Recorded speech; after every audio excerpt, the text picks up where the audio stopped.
Take care, man. All right. Just a reminder, you can check out TMZ weeknights at 7:30 p.m. right here on Fox 5 after Fox 5, like it or not. Sharon? All right, Wisdom.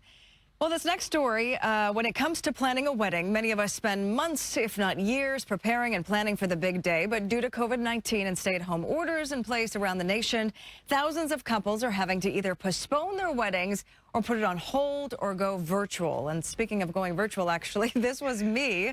Over the weekend, my girlfriends told me to dress up because, unfortunately, I'm a bride-to-be and my wedding has been impacted by COVID-19. My bachelorette was supposed to happen last week. My shower was planned for May. Everything has been canceled. So my girls put together a Zoom celebration with games and champagne. They sent me these beautiful cupcakes, and it was really, really sweet. Never in a million years did I think that I was going to have a bachelorette over Zoom, but we got to do the best that we can, of course, in this health crisis. So joining us this morning to offer tips and share their story on how they got married during the COVID-19 pandemic is event planner Tiffany Baumer and newlyweds Kristen and Jared Tucker. Good morning to you all. Thanks for joining us. Good morning. Good morning. Thanks for having us. Of course. Yeah, Kristen and Jared, let me start with you because, first of all, congratulations. But I know and I feel your pain. This has been a very difficult process. Walk me through your thinking about this. What made you actually do a virtual wedding? I heard that you guys had family attend virtually. We did. So our wedding date was March 22nd, so a little over a month ago. So it was really around the time where everything was changing rapidly. It seemed like every day, there's new restrictions. And about a week before the wedding, we just realized it wasn't gonna be safe for people to travel. And then the day after that, the government, put down their state of emergency, and our venue was actually, a government building. So it just wasn't gonna happen, right? So after a few days of just kind of consoling ourselves with champagne and making the tough decision that, our dream wedding wasn't going to happen, we decided that the day was special to us and we were going to move forward. So we started with plan B. That didn't work. Plan C didn't work. So we ended up on plan D. And we had a wedding in our suite, at a hotel suite at the W. Tiffany and a few of our other vendors, made it magical for us. They transformed our suite, made it a special day for us. My parents were the only family that got to attend, unfortunately, but we did have many of our friends and other loved ones on, what were they on? They were on FaceTime. FaceTime, and then what was the other one? Instagram Live. Yeah. Wow. So we ended up going live with our wedding on Instagram. So it was interesting because a lot of other people were able to see it that we didn't even realize could actually see it. And they were like, "Oh, we saw you guys' wedding." So that was actually really exciting, and we really we loved hearing people congratulating us and telling us just knowing people were supporting us was pretty amazing. Yeah, well, you guys both looked amazing. Kristen, you looked gorgeous. I know this is not the way that we had planned or envisioned it, but I'm glad that you are in good spirits and that you went ahead and did it. I want to bring in, of course, our expert, Tiffany Baumer. Tiffany, a lot of folks may be watching this morning. They may be having their weddings in limbo.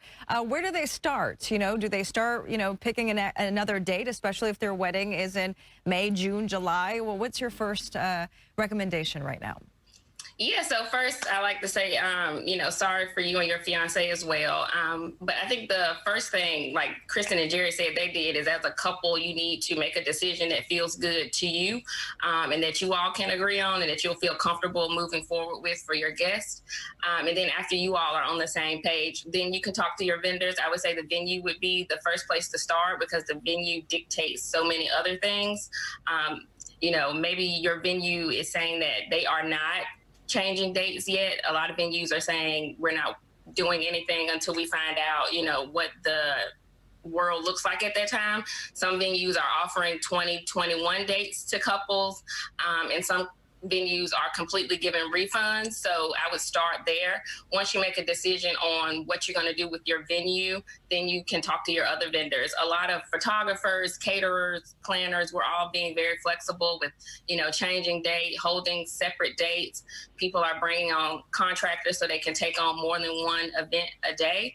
But I would definitely say starting with the venue would be most important, and then decide if you want to do something virtual. Some couples like Kristen and Jared have decided to do something virtual and also may do something physical later in the year or next year.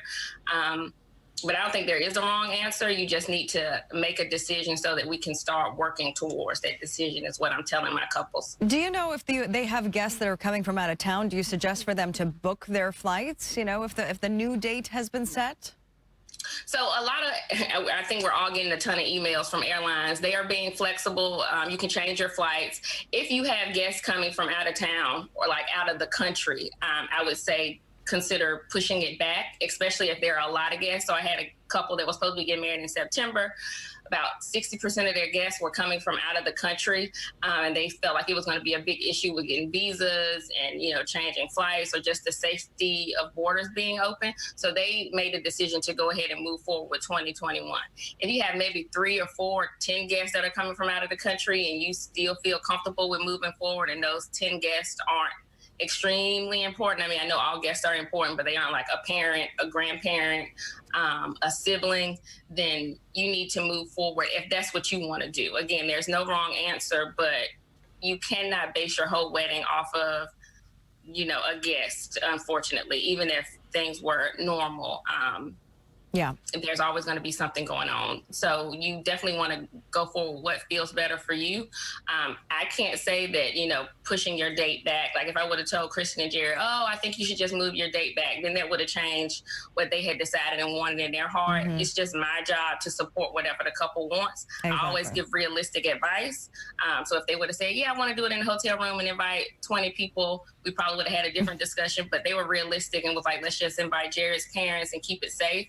Yeah. So again, no wrong answer. Let's just talk through whatever you decide to make sure it makes sense for everybody and that it's safe for everyone.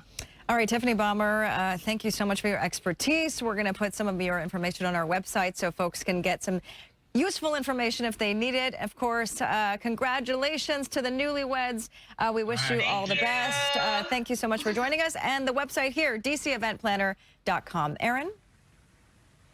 Good information for people eagerly awaiting to get married. Time right now is 9 to